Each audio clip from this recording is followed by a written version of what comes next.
Hey, welcome. I'm glad that you're here. Welcome to another mini build showcase.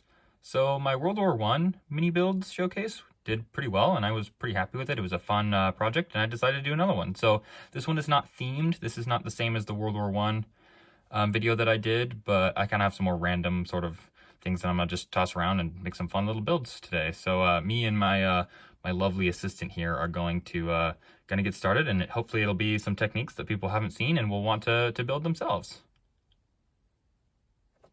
What are you standing around for? We have some work to do. Here's a really simple method for making a ball and chain. This is pretty cool, actually. I had a lot of fun making this, but it doesn't have to be complicated. So it's just a black Lego head on a black chain that you can connect to the hole on the back of a Lego guy's leg, and which is cool because he can still stand and his legs are still the right height and he's not extra tall. But then it makes a chain connected to his leg and immediately makes any minifigure into an anguished prisoner, which is just delightful. One of my main sort of building criteria, along with armored vehicles, is castles. I love fantasy builds, and when I do fantasy builds, I try really hard to make accessories for them that look very believable. So I found a really fun method here to make a little tankard cup. So if you take one of these just one by ones with the handles on them, I think I got a bunch of these from the Lego Hogwarts set, the Harry Potter Hogwarts set, and you put a flat plate on top, then if you flip it over, it actually makes a smooth bottom mug that appears empty. Now, you can heighten this by adding a stud on the top, and then it makes a mug full of foam. So this is really cool. If you have a flat bottom table, you can actually set it on a flat bottom table. But I love these tavern mugs. They look great in the hands of adventurers or knights that are sitting around the table. And I have pieces to make another one here, but it's the same thing. And I just absolutely love these. It's sort of an interesting way to make a piece that Lego doesn't actually have a thing for. It's pretty cool. So when I first started building Lego, I didn't actually have a lot of the pieces that are closer to custom pieces that do specific jobs. So here's an example of something like that. This is a really simple blacksmith's hammer that is this one specific piece that does one specific thing. And then here's another one, which is a medieval Viking sort of type axe head. And these pieces are fantastic. I'm glad that I have them. But when I started building stuff, and I love fantasy builds, so I tried to do all kinds of things like that. I didn't have pieces that were more specific like this, and I ended up using my own pieces to try to be more imaginative. So here's a decent example of that. If you take this small sideways facing clip and you put it on one of these wand bars, you can make a really simple tomahawk, which is really cool. Whoops. And it's neat because I actually don't have any of these tomahawk pieces, but I still use these as tomahawks to this day. As another point of that, you can also take a wider clip and a longer bar. I'll turn this around actually. And you can make a battle axe that has a longer head, which I think is cool.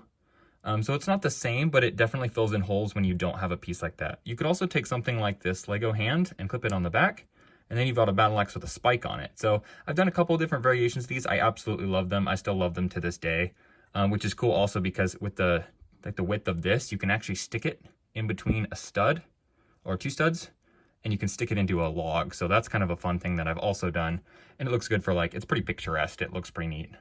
Also, as far as hammers go, you can take pretty much any piece that has a hole in it that looks sort of like a rock, and you can put it on the end of a stick. So I've done a couple of these as well. I love them. I have some on sort of my, I have a few of the Hobbit characters, some of the dwarves, and it's cool to be able to make war hammers and things like that. But this is another really fun method, and these are pretty obvious, but these are also something that I do that I just absolutely love. So when I didn't have pieces that were very specific, it actually wasn't that hard with a little bit of innovation to make things that look really cool, but ultimately are very rudimentary to make with some of the simpler pieces as opposed to ones that are more custom.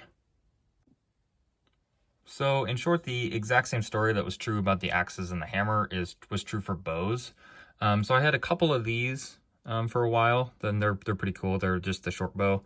And then I only just recently got some of these, which is the elven longbow that Lego made. And they're great. Again, I love the specific pieces, but when you don't have those, what are you gonna do?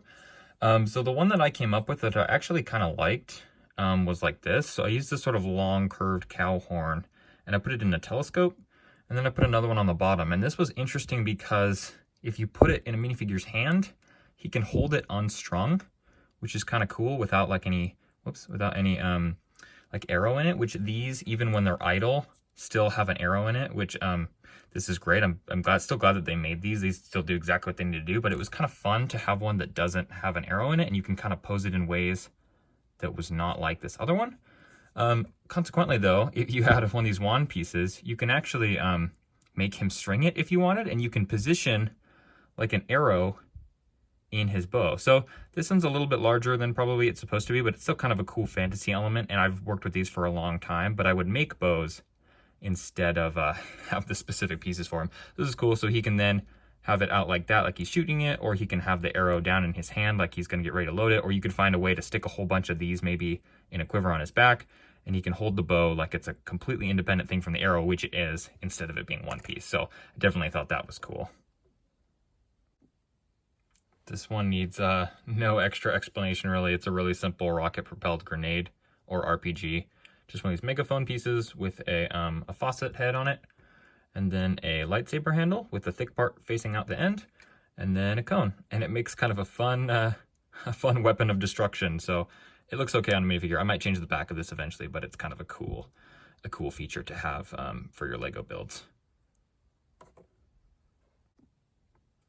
So there are custom guns for Lego to pretty much no end. There's so many companies and different places that print custom guns for Lego, which I think is awesome. At the same time, I naturally, as mentioned before, did not have anything of the like, so I worked with what I had. So here's a couple of little methods that can kind of amp up your gun. So I've got a long Star Wars blaster here, and I took a minifigure hand, and I can't stress how beautiful these these hands are. They do incredible amounts of detail with a little bit of work. But if you stick it like that on there, you get an assault rifle of some kind, which is just really cool. It heightens it really, really quickly from sort of a boring long gun to more of a modern military rifle. And then something like this. So this is a gun that I think was featured in the Lego movie sets. You can do also like that. So I have another one here that's gray, but then there's all kinds of stuff like these telescopes make great, or these lightsaber handles make great scopes and all kinds of stuff like that. I also did one, which was kind of fun, where you can put this very long barrel extension on these. And I think most people know about stuff like this, but I used this, which was my tomahawk piece, that then was a perfect square to be able to clip on that became like a long bar mag. So this is like a massive, massive like post-apocalyptic scavengers sort of sniper rifle, which I think is really cool.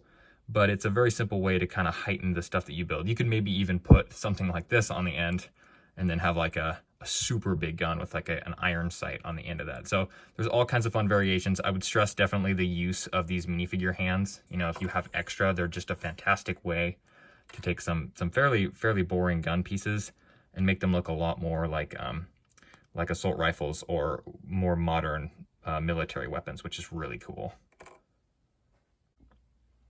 So I have another World War I machine gun here. And this one isn't a specific one. I know when I made the other one in the other video, it was a specific one, or at least I was trying to get it to be. But this one, I kind of just went freeform and did what I wanted to build, which was pretty cool. It looks a lot like the other one, but it has some slight variations that I kind of just wanted to include because you pretty much can't get it wrong. There's a couple different ways to kind of make the same thing, and this is a pretty decent example of that. But yeah, it's cool. I still did want to feature it. I didn't have it fully fleshed out at the time. I was still experimenting with different gun pieces and stuff, but I liked it enough that I figured I'd want to feature it. So it's very close to the other MG that I've already made, but it's a little bit different. It's got some different detail. I tried a brown color instead of black, and I used sort of this rounded piece as kind of like an iron sights piece, which is kind of fun because you actually can look through it. So this is the actual gun. The base that I made too, I made a little stand for it, which is it's not terrible. It's a little small, so it kind of falls over sometimes. Here's the minifigure hand again. Minifigure hands are just perfect for this kind of stuff. So I just made a really simple base there with a T-pole and then some wrenches. But it's cool. It's kind of a fun machine gun. And I did also want to feature it. It's a lot like the other one, but in case people have different pieces, this might be an easier one for them to build depending on what they have available. So yeah, that's that one. I think most of these techniques just speak to innovation because I absolutely love Lego, and I think it's cool to come up with sort of interesting ways to problem solve stuff. So for example, this is a Lego spear that's had its head shorn off. I accidentally broke it. I don't know if you can see that in focus, but then if you have something like this that is my tomahawk head, you could then immediately turn it on its side, and you can make a hoe for this little peasant farmer here. So it's stuff like that. It's just a little bit of imagination that can fill in holes in certain pieces you don't have. And I think it's cool because it makes a large variety of interesting things that I don't think Lego will necessarily ever make, but the imagination kind of fills in the holes and makes some really, really cool props. And that's all for this video. I hope people try some of the techniques they saw here today, or at the very least want to get out the pieces and make something new. Thanks for coming along and checking it out.